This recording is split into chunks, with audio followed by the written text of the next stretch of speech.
नमस्कार, मैं हूं अंकुर और आप देख रहे हैं सत्य हिंदी का न्यूज बुलेटिन। एक नजर अब तक की सुर्खियों पर। आईसीसी ने इस साल 1 जून से 29 जून के बीच वेस्ट इंडीज और अमेरिका में होने वाले टी20 विश्व कप का कार्यक्रम जारी कर दिया है।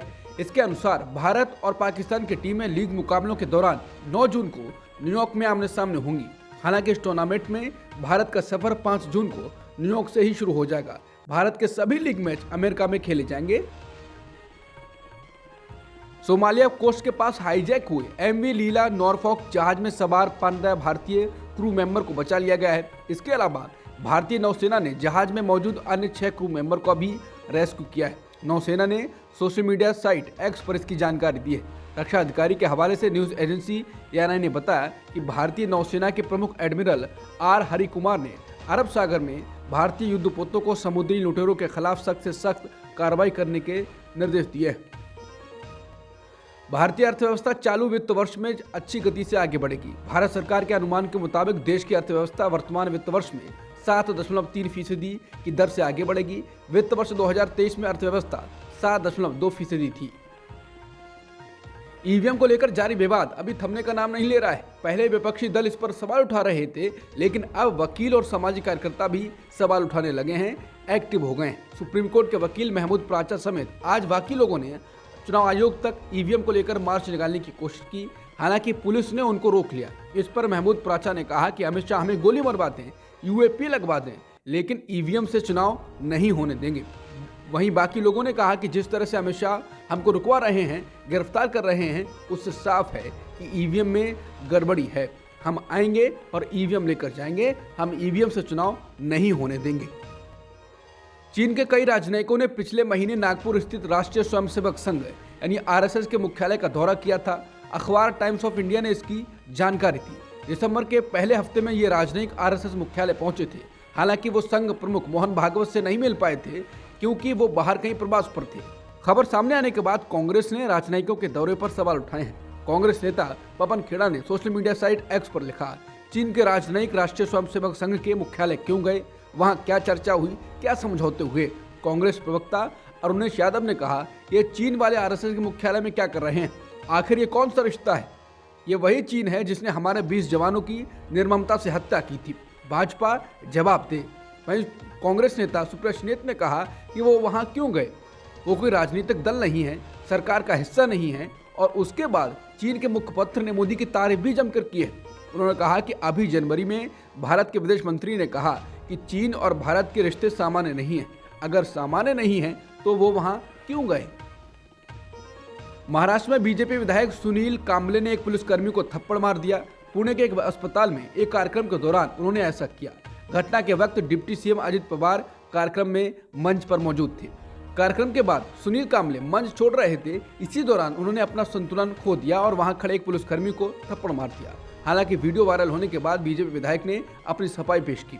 एबीपी माझा के मुताबिक उन्होंने कहा, मारा नहीं था, बस धक्का दिया था। पश्चिम बंगाल में ईडी की टीम पर हमला हुआ है। ईडी की टीम शुक्रवार को छापेमारी के लिए उत्तर 24 परगना पहुंची थी, लेकिन यहां पर ग्रामीणों ने टीम को घेर लिया और उन पर हमला कर दिया। करीब 200 लोगों की भीड़ ने अचानक टीम पर हमला किया था।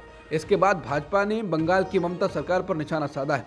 बीजेपी प्रवक्ता गौरव भाटिया ने कहा कि सभी गुंडे जानते हैं कि उन्हें डरने की जरूरत नहीं है, उन्हें सीएम ममता बनर्जी का संरक्षण प्राप्त है। उन्होंने कहा कि ममता को अपनी सीट बरकरार रखने का एक दिन के लिए कोई अधिकार नहीं है, उन्हें इस्तीफा देना चाहिए। जब ईडी अधिकारियों पर हमला हुआ तो उन्होंने मदद के लिए पुलिस को बुलाया, लेकिन पुलिस ने ईडी अधिकारियों से बात करने से भी इनकार कर दिया। इसके पीछे किसका प्रोत्साहन था? केंद्र ने 5 जनवरी को अपनी रक्षा नीति पहलों को बढ़ावा देने के लिए सार्वजनिक स्थानों पर सेल्फी पॉइंट स्थापित करने के अपने फैसले का दिल्ली हाई कोर्ट के सामने बचाव किया और कहा कि इससे जनता को सरकारी योजनाओं और नीतियों के बारे में परिचित कराने में मदद मिलती है। अतिरिक्त सॉलिसिटर जनरल चेतन शर्मा ने अदालत को बताया कि हम जनता को सरकार की योजनाओं और नीतियों से परिचित करा रहे हैं। उन्होंने कहा कि सेल्फी सिस्टम में इंगेजमेंट टेक्नोलॉजी का एक गिफ्ट है और आइए इसका उपयोग करें।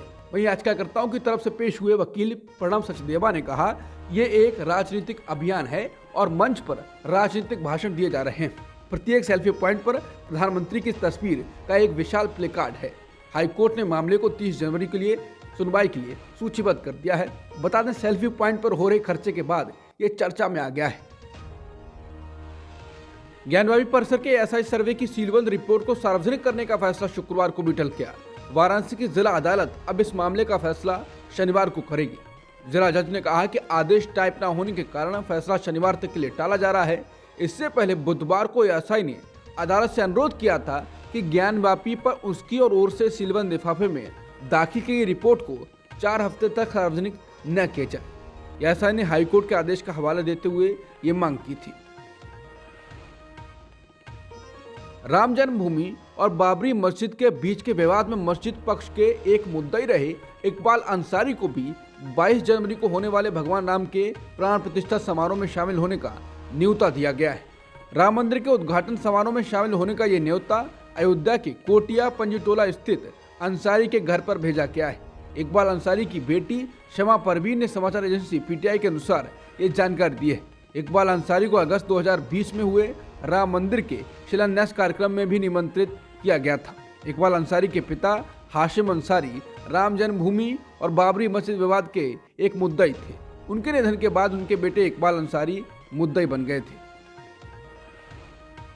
केंद्र सरकार ने शुक्रवार को अयोध्या एयरपोर्ट के नए नाम महर्षि वाल्मीकि अंतर्राष्ट्रीय हवाई अड्डा अयोध्या धाम को मंजूरी दे दी है। इसके अलावा इस एयरपोर्ट को अंतर्राष्ट्रीय दर्जा देने के प्रस्ताव को भी कैबिनेट की मंजूरी मिल गई है। प्रधानमंत्री मोदी की अध्यक्षता में शुक्रवार को कैबिनेट की बैठक हुई थी, इसमें यह फैसला किया गया। इससे पहले 30 दिसंबर को प्रधानमंत्री मोदी ने अयोध्या दौरे के दौरान इस एयरपोर्ट के नए टर्मिनल भवन का उद्घाटन किया था। अयोध्या में राम मंदिर का प्राण प्रतिष्ठा कार्यक्रम होने जा रहा है, उसे लेकर बड़ी खबर है कि कांग्रेस भी राम मंदिर के दर्शन के लिए जाएगी, लेकिन वो 22 जनवरी को नहीं जाने वाली है। माना जा रहा है कि 22 जनवरी से पहले ही कांग्रेस के नेता राम मंदिर के दर्शन कर सकते हैं। अभी तक इसका आधिकारिक ऐलान नहीं किया गया है, लेकिन कांग्रेस अध्यक्ष द्वारा इसे हरी झंडी दिखा दी गई है। बता दें, कांग्रेस नेता सोनिया गांधी, अधीर रंजन चौधरी और मल्लिकार्जुन खड़गे को राम मंदिर कार्यक्रम में शामिल होने का न्योता दिया गया था। अब उस न्योते की वजह से ही देश की सबसे पुरानी पार्टी धर्म संकट में फंसी हुई थी। उसे इस बात का एहसास था कि बीजेपी इस एक कार्यक्रम के जरिए आगामी लोकसभा चुनाव के लिए अपनी सियासी पिच तैयार करेगी। ऐसे में जाने से भी नुकसान था और ना जाने से भी तुष्टीकरण के आरोप लगने वाले थे। अब बीच का रास्ता निकालते हुए कहा जा रहा है कि बीजेपी से भी पहले कांग्रेस के नेता राम मंदिर के दर्शन कर सकते हैं। जानकार इसे कांग्रेस की एक बड़ी रणनीति मान रहे हैं। अभी तक तो कांग्रेस पर कार्यक्रम में शामिल होने का दबाव था, लेकिन अब पहले जाकर वो अलग ही संदेश देने का काम कर देगी। अयोध्या के राम मंदिर में 22 जनवरी को रामलला की मूर्ति की प्रतिष्ठा के लिए पूरे प्रदेश में बड़े पैमाने पर कार्यक्रम होंगे। इसकी शुरुआत मकर संक्रांति से हो जाएगी। राज्य में इसके लिए 8 दिवसीय रामोत्सव बनाने की तैयारी है। उत्तर प्रदेश में भाजपा सरकार 8 दिवसीय रथ यात्रा और कलश यात्रा आयोजित करेगी। प्रदेश के सभी जिलों के गाँवों और शहरी निकायों में 14 जनवरी से इसकी शुरुआत हो रही है। इसके तहत 14 से लेकर 22 जनवरी तक सभी राम मंदिरों, हनुमान मंदिरों और वाल्मीकि मंदिरों में राम कथा, रामायण पाठ, भजन कीर्तन जैसे सांस्कृतिक कार्यक्रम कराए जाएंगे। रामायण के सुंदरकांड का निरंतर पाठ भी होगा। ये भी निर्णय लिया गया है कि प्रभु श्री राम को वैश्विक आस्था के केंद्र के तौर पर प्रचारित प्रसारित करने के लिए अयोध्या में देश विदेश के 18 से ज्यादा रामलीला स्वरूपों का मंचन किया जाएगा। इसके अतिरिक्त प्रभु श्री राम को केंद्र में रखकर विभिन्न सांस्कृतिक, पारंपरिक, लोक कला व आध्यात्मिक कार्यक्रमों का आयोजन किया जाएगा। सेक्सुअल हैरेसमेंट के मामले में ब्रजभूषण शरण सिंह को झटका लगा है।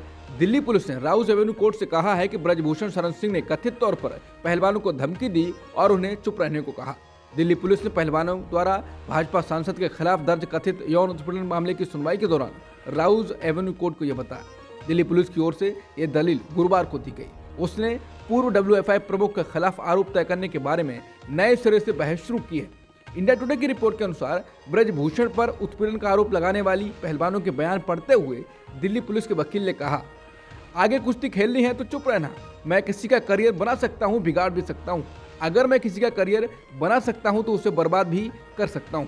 रिपोर्ट के अनुसार दिल्ली पुलिस के वकील अतुल श्रीवास्तव ने तर्क दिया कि ब्रजभूषण की धमकी भरी टिप्पणी भारतीय दंड संहिता यानी IPC की धारा 506 के तहत अपराध है।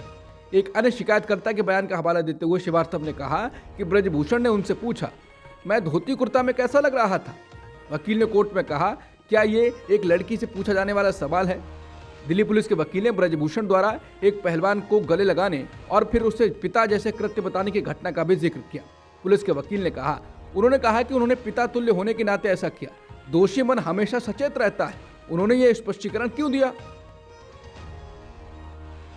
बीजेपी ने कांग्रेस की भारत जोड़ो न्याय यात्रा को लेकर उस पर निशाना साधा है। पार्टी के अध्यक्ष जेपी नड्डा ने जम्मू और कश्मीर में 2019 तक लागू अनुच्छेद 370 के जरिए देश तोड़ने का आरोप कांग्रेस पर लगाया है।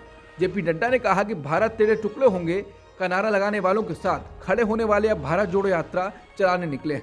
उन्होंने कहा कि राहुल गांधी ने ऐसे नारे लगाने वालों के साथ खड़े होने के लिए अब तक माफी नहीं मांगी है। बीजेपी ने सोशल मीडिया साइट एक्स पर एक ट्वीट में लिखा कि कांग्रेस भारत जोड़ो न्याय यात्रा चलाने वाली है। भारत को तोड़ने में उन्होंने कोई कसर नहीं छोड़ी। अब भारत को जोड़ने की यात्रा पर चले हैं।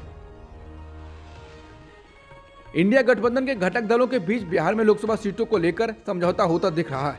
सूत्रों का दावा है कि बिहार के सीएम नीतीश कुमार और डिप्टी सीएम तेजस्वी यादव के बीच आगामी लोकसभा चुनाव में सीटों के बंटवारे को लेकर सहमति बन गई है। सूत्रों का दावा है कि बिहार में राजद और जेडीयू 16-16 सीटों पर चुनाव लड़ सकती है। वहीं 8 सीटों को कांग्रेस और वाम दलों के लिए छोड़ा जा सकता है। माना जा रहा है कि इन 8 में से 5 कांग्रेस को और 3 सीटें वाम दलों को दी जा सकती हैं। हालांकि अभी इसकी आधिकारिक घोषणा नहीं हुई है, लेकिन माना जा रहा है कि इसी फॉर्मूले के तहत सीटों का बंटवारा होगा। हो सकता है कि इसमें 1 से 2 सीटें आगे पीछे कर इस पर अंतिम सहमति बन जाए। 2024 के चुनाव को लेकर पार्टियां जोर लगाने लगी हैं। हालांकि बीजेपी और पीएम मोदी के बारे में कहा जाता है कि वो साल के 365 दिन चुनावी मोड में रहते हैं, लेकिन आधिकारिक तौर पर बीजेपी इस बार 70 दिनों में 11 बड़े पैमाने पर आउटरीच कार्यक्रम चलाने जा रही है। सूत्रों के मुताबिक 11 आउटरीच कार्यक्रम 15 मार्च से पहले पूरे हो जाएंगे। सूत्रों के हवाले से एएनआई ने बताया है कि प्रधानमंत्री मोदी के संकल्प को क्रियान्वित करने के लिए बीजेपी के राष्ट्रीय अध्यक्ष जेपी नड्डा और केंद्रीय गृह मंत्री अमित शाह के नेतृत्व में पार्टी ने अपने 4 राष्ट्रीय महासचिवों को जिम्मेदारी दी है। सभी को अलग अलग मोर्चों का प्रभार दिया गया है। इससे पहले राष्ट्रीय पदाधिकारियों के साथ बैठक में प्रधानमंत्री ने कहा कि इस देश में 4 जातियां हैं जिनके विकास के लिए हमें निरंतर प्रयास करना होगा, जिनमें गरीब, महिलाएं, किसान और युवा शामिल हैं। बीजेपी अपने मोर्चे के जरिए जमीन स्तर तक जाएगी। देश के विभिन्न वर्गों तक पहुंचने के लिए मोर्चों को 4 कार्यक्रम दिए गए हैं। तमिलनाडु के जिस गिरफ्तार मंत्री सेंथिल बालाजी को राज्यपाल ने बर्खास्त करने का आदेश निकाल दिया था, उस मामले में अब सुप्रीम कोर्ट ने कहा है कि मंत्री को सिर्फ मुख्यमंत्री ही हटा सकते हैं। कोर्ट ने कहा कि हम हाई कोर्ट द्वारा अपनाए गए नजरिए से असहमत हैं। सुप्रीम कोर्ट ने जेल में बंद तमिलनाडु के मंत्री वी सेंथिल बालाजी को राज्य मंत्रिमंडल से हटाने की याचिका शुक्रवार को ये कहते हुए खारिज कर दी कि उस पर निर्णय लेना मुख्यमंत्री का काम है। बता दें, जेल में बंद सेंथिल बालाजी को मंत्रिमंडल से हटाने की मांग को लेकर सुप्रीम कोर्ट का दरवाजा खटखटाया गया था। बार एंड बेंच की रिपोर्ट के अनुसार न्यायमूर्ति अभय एस ओका और न्यायमूर्ति उज्जवल भुइयां की पीठ ने याचिका पर सुनवाई करते हुए कहा कि राज्यपाल को किसी मंत्री को बर्खास्त करने के लिए मुख्यमंत्री की सिफारिश की आवश्यकता होती है और वो इस मुद्दे पर स्वतंत्र रूप से कार्य नहीं कर सकते। राजस्थान के मुख्यमंत्री भजनलाल शर्मा ने सभी मंत्रियों के बीच विभागों का बंटवारा कर दिया है। इस नई सरकार में उम्मीद के मुताबिक हर अहम मंत्रालय सीएम भजनलाल ने अपने पास रखा है। मुख्यमंत्री भजनलाल शर्मा के पास गृह विभाग की जिम्मेदारी रहेगी। साथ ही कार्मिक, आबकारी, आयोजना, सामान्य प्रशासन, सूचना एवं जनसंपर्क विभाग और एसीबी का भी प्रभार रहेगा। वहीं डिप्टी सीएम दिया कुमारी के पास वित्त विभाग की महत्वपूर्ण जिम्मेदारी रहेगी। पर्यटन, कला, साहित्य, संस्कृति, पुरातत्व विभाग के साथ ही सार्वजनिक निर्माण विभाग, महिला और बाल विकास विभाग और बाल अधिकारिता विभाग की जिम्मेदारी भी दी गई है। दूसरे डिप्टी सीएम प्रेमचंद बैबा को 4 मंत्रालय मिले हैं। इसमें शिक्षा और रोड ट्रांसपोर्ट शामिल है। इसके अलावा पूर्व राज्यसभा सांसद और कैबिनेट मंत्री डॉक्टर किरोड़ीलाल मीणा को भी इस कैबिनेट में जगह दी गई है। महाराष्ट्र मंत्रिमंडल ने नवंबर 2005 के बाद राज्य सरकार की सेवा में आने वाले लगभग 26,000 कर्मचारियों को पुरानी पेंशन योजना का लाभ देने के प्रस्ताव को मंजूरी दे दी है। हालांकि शर्त यह है कि ऐसे लोगों का चयन नवंबर 2005 के पहले हो गया हो। समाचार एजेंसी पीटीआई ने मुख्यमंत्री कार्यालय के हवाले से जानकारी दी है। राज्य सरकार का ताजा फैसला राज्य की सरकारी और अर्ध सरकारी सेवा के कर्मचारियों की हड़ताल करने के बाद आया है। ये कर्मचारी पुरानी पेंशन योजना लागू करने की मांग कर रहे थे। आम आदमी पार्टी ने 19 जनवरी को होने वाले राज्यसभा चुनावों के लिए दिल्ली महिला आयोग की प्रमुख स्वाति मालीवाल को अपना उम्मीदवार नॉमिनेट किया है। इसके साथ ही पार्टी ने मौजूदा सांसद संजय सिंह और एनडी गुप्ता को राज्यसभा में फिर से भेजने का फैसला किया है। न्यूज एजेंसी पीटीआई ने शुक्रवार को पार्टी के सूत्रों के हवाले से ये रिपोर्ट दी है।